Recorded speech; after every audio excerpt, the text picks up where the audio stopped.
Hey everyone! Exciting news for Apple fans in India. The iPhone 16 will launch next week. Let's dive into the price and specs. The iPhone 16 is set to be unveiled on September 9th, 2024. The event kicks off at 10:30 p.m. IST. You can catch the live stream on Apple's website, the Apple TV app, or YouTube. Now let's talk prices. The base iPhone 16 is expected to start at Rs. 79,900. The iPhone 16 Plus will likely cost Rs. 89,900.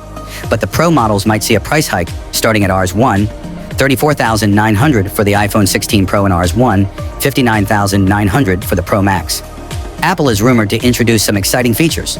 All models may come with a new capture button. The Pro models could have a 48MP ultra-wide camera and a 5x optical zoom lens. Plus, we might see a sleek titanium finish for better scratch resistance. The iPhone 16 Pro will feature a larger 6.3-inch display, while the Pro Max will have a whopping 6.9 inches. Battery life is also expected to improve, with the Pro models supporting faster charging. Mark your calendars for September 9th.